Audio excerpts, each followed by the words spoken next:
Mowing your lawn is exhausting, dirty and loud. Perimeter wire lawnmower robots take a long time to set up. But here we have the solution: Mammotion GPS and 3D vision guided lawnmower robots. The Yuka, you can have a sweeper and collect grass or leaves. The Luba 2 has all-wheel drive for 80% slopes.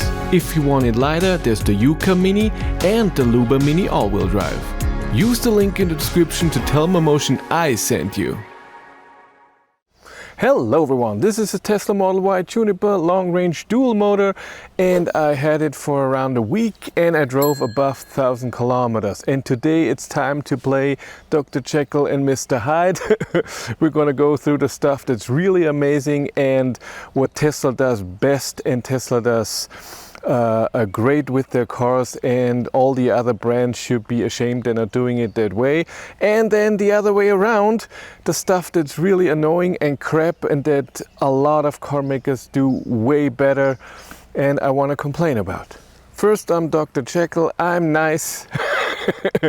This car, the main important thing about this car is, as an SUV and all-wheel drive, this is the most efficient electric SUV in all-wheel drive I've ever seen. The range is amazing, the consumption is amazing, and nobody can complain, hey, Tesla is showing a wrong number when it comes to the consumption. I don't care what the car says. I see the range, I see how far I can drive, and it's amazing even at higher speeds when you drive above 130. It's incredible, even with these 19-inch wheels. I mean, you can get not smaller ones, and it has the aero rims on, which are amazing for consumption.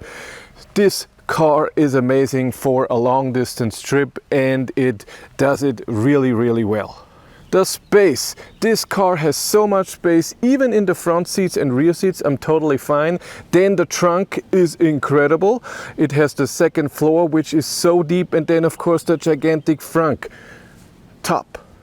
The software in the car, it's so quick, it's so fast, it does everything perfectly, it can do everything you want, it's so fast. And then you have millions of apps. You have Netflix, YouTube Music, Tuned In, Audible, Apple Podcast, Apple Music, Spotify, of course, a browser, karaoke, games, Zoom meetings, and like I said, Netflix, YouTube, Twitch, and so on.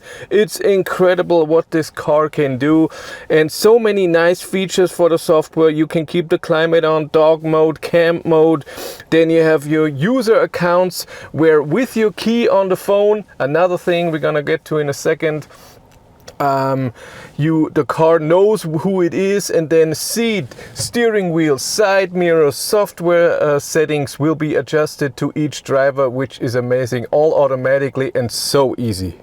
The app, it has so many functions and it's so quick. Locking, it's locked, unlocking, unlocked. It's so quick because it's not just over internet, it's also over Bluetooth. I can see the interior temperature, I can turn on seat heating what I want, I can do the dog mode and everything. I can, of course, when I do location, I can see how fast the car is going, I can see exactly where the car is.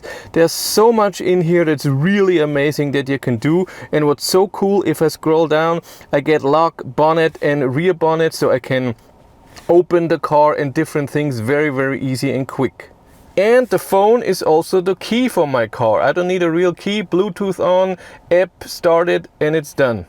But now it's time to become Mr. Hyde. It's time to become mean.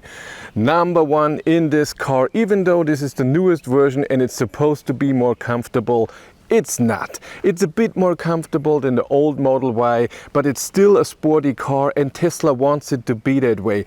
But Tesla is building cars for so many years, and there are so many other brands who can make a sportier car with a sporty suspension, where you're good in cornering driving and driving a bit faster and still be comfortable, but Tesla doesn't do that. They could do it, I'm sure. Model S, I'm sure, is way more comfortable and stable and can still be sporty, but this car isn't it. Same topic, stability at high speeds. This car above 150 kilometers an hour, because of its sporty suspension and how direct the steering is very unstable. You drive and you notice, hey, the road is not perfectly flat or so, and they're moving around all over the place. And again, I know this is a sporty car, but the suspension is just not good, and therefore this is the instability. And if you drive a car that is more stable at high speeds, you understand what I mean. And I don't mean at 200. At 200 I would be okay, but it's already at 160, 170 if the road that you're driving on is not perfect. Again, I get it that not everyone is driving this, only in Germany, but for me it's something important, and I think Tesla is here far behind. I love that in this car they gave it an indicator stock again, so not the buttons on the steering wheel for the indicator like Model 3, that's awesome. But why not give it the stock for the wipers? Yes, I can press here and then scroll or type and then have it in auto, but why not here and I just do it and done? Or I don't know, there's so many cars who do that and it's fine. The gear change, for example, I find it okay that when you have to do this here, if I do it here or here on the screen, I'm okay with this. I can get used to it. Again, it's not better, but I can get that it saves money when you don't need the stock. But for the Autopilot, it's a different thing, which is next. And the Autopilot is the last thing, and this is the time where I get really mean. It's awful. I'm sorry, I already made a video where I compare it to the Volkswagen Travel Assist. And I understand that in the States you have full self-driving and blah, blah, blah. I don't care. It's Europe. Millions of cars are driving around in this. Almost every electric car has steering assist, and almost every car is better than this. There are so many things that are annoying about it.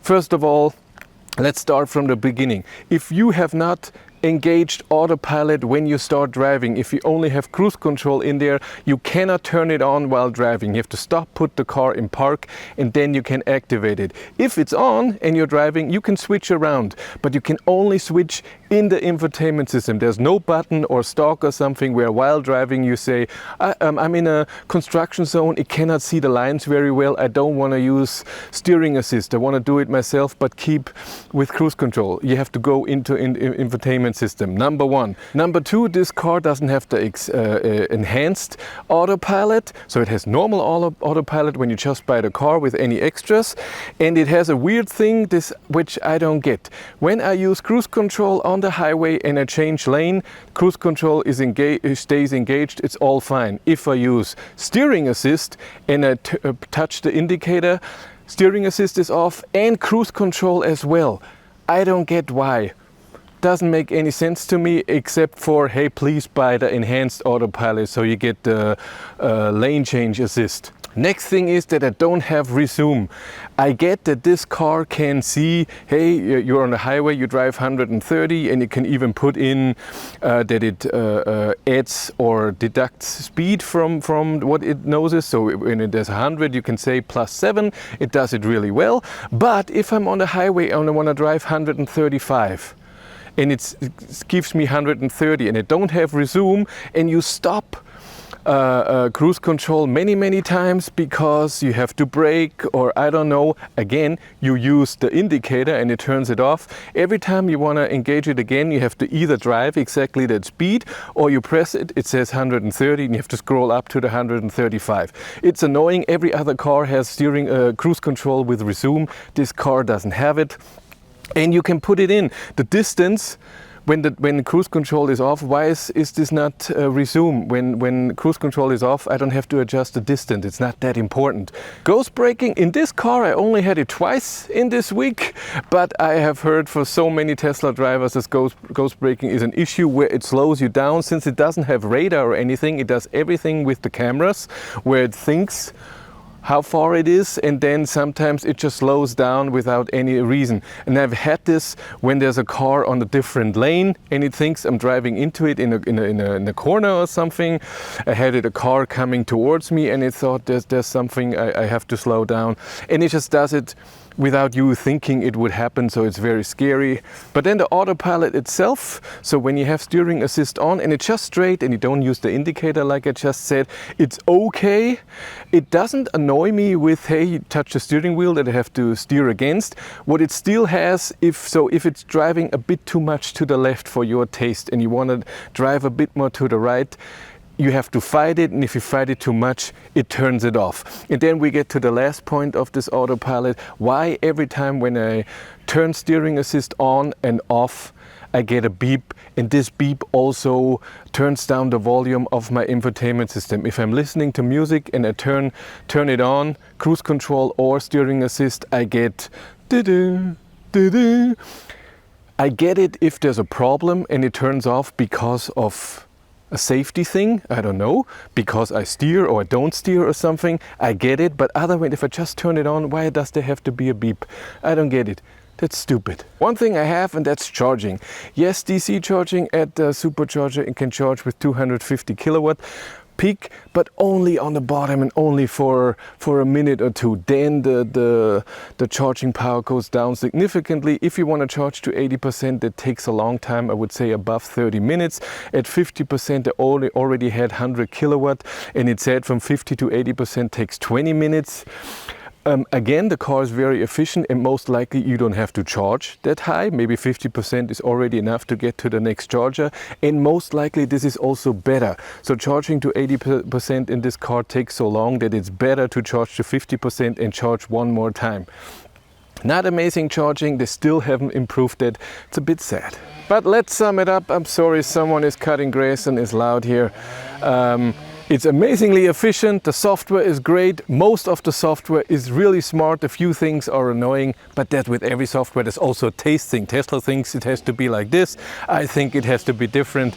Well, there's nothing you can do about it. Again, amazingly efficient, charging is not that amazing, suspension is not extremely comfortable, it's amazingly powerful, even the normal dual motor feels like it's a rocket. I'm sure it's more than 400 horsepower, under 5 seconds from 0 to 100, that's amazing, and it can drive 200, it's awesome. But steering assist is still not great and cruise control is okay. If you want to follow me on Instagram, BatteryLife1, and if you want to support the channel, there's a Patreon link in the description below. And here on YouTube, there's also channel membership. And if you want to know what's happening behind the scenes, I have a third YouTube channel, Behind the Battery. But that's it for me. Thank you much for watching. Have a great day and take care. Bye.